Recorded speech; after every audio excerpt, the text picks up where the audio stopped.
Students, in this session, we will study Intel 8259A Programmable Interrupt Controller, and in the short form, we can say 8259A PIC, 8259A PIC. And this programmable interrupt controller designed to work with Intel microprocessor 8080A, 8085, 8086, 8088, and I am sure that 8085 and 8086 you have been studied in unit 1st and 3rd. Now, as by the name we can see, this is the chip which is used basically to control the all types of interrupt, and it can handle 8 interrupt inputs, and this is equivalent to providing 8 interrupts pin on the processor where you use INTR. Definitely you have been seen in 8085 and 8086. The one pin is INTR. So all these 8 pins are equivalent to providing 8 interrupt, and mask each interrupt request individually. That is the basic feature of 8259A. Resolve 8 levels of interrupt priorities in a variety of modes. This is the another feature.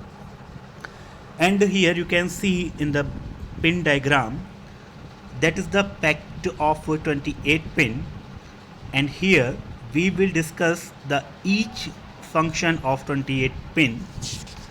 The first one you can see, the first is CS. It means chip select. It is showing this is a complement of CS, means this is the active low chip selection enable pin. When this signal goes to low, the chip will be selected, and we can control all types of interrupt which is continuously given to 8259A. Next is read and write. Both are also active low. When a chip is enabled, it means the chip is used by the microprocessor to write the data or read the data. For continuously the data, there is 8-bit bus we are using here, D0 to D7, where the data is placed to read or write from the microprocessor. It is very simple. Next is CAS0, CAS1. Another one is here, CAS2. These are the cascade pin that is used to cascading the more than one chip of 8259A. We will discuss it later. 14th pin is used for ground. Next pin is SP and EN. This is a slave program and enable.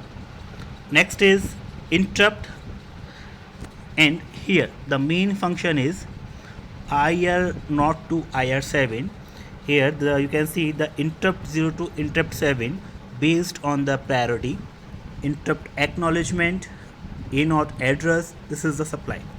Now we will discuss in briefly. The first pin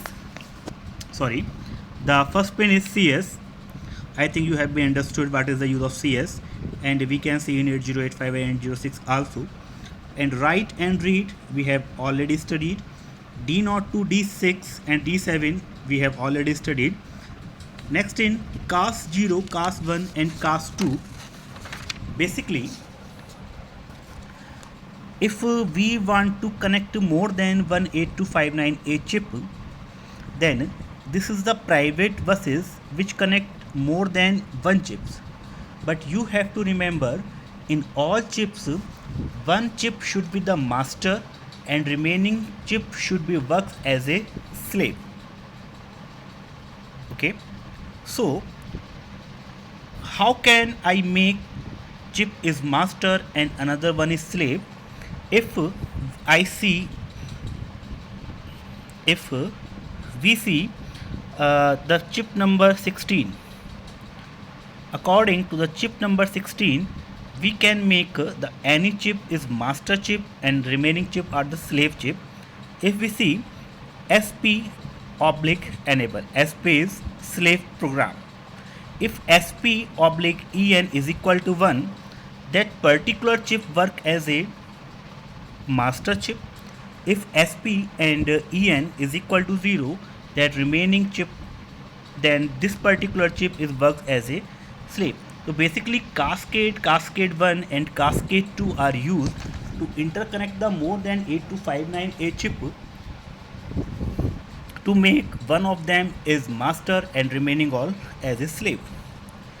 If we talk to about INT, the interrupt, this pin goes high whenever a valid interrupt request is asserted, and it is used to interrupt the microprocessor unit.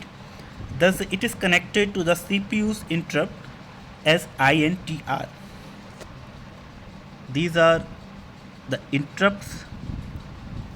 These are the interrupts according to the priority, and an interrupt is the request is executed by raising an interrupt input and holding the high until is acknowledged, and we will get the acknowledged by the pin number 26. This is the INTA bar.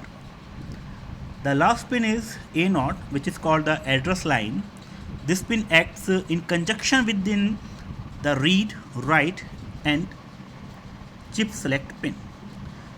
This provides the conjunction between read, write and chip select pin, and it is used by the chip to send various command words from the microprocessor unit to read the status.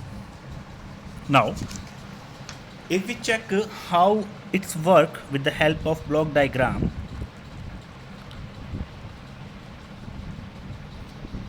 how can we work for the block diagram?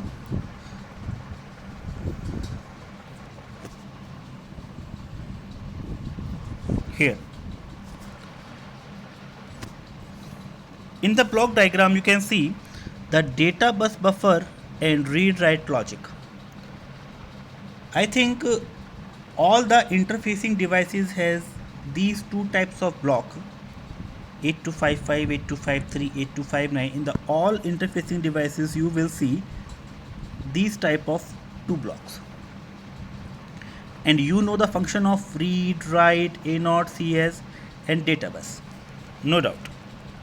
Now CAS, CAS1, CAS2, CAS0 you have been understood. This is providing the basic internal connection between the different 8259A chip. This is slave program and enable, you have been also understood. Now here you can see, if we provide the interrupt IR7 to IR0, IR7 to IR0 to the interrupt request register, here we are giving the interrupt with the help of IR0 to IR7 according to the priority, then it stores all the interrupts input that are requesting service, and basically it keeps track of which interrupt inputs are asking for service. When it request can be acknowledged, it goes to priority resolver, where this is used to disable or enable individual inputs according to the priority. Then in service register it keeps track of which interrupt inputs are currently being serviced. For each input that is currently being serviced, the corresponding bit will be set in the service register and goes to the control logic, where it will be execute. Next is our priority resolver.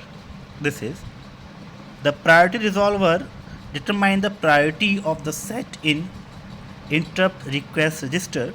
The highest priority is selected and stopped in the corresponding bit of ISR during interrupt acknowledgement pulse. That is the basic operation of 8259A. For the next interface devices, please stay tuned. Thank you.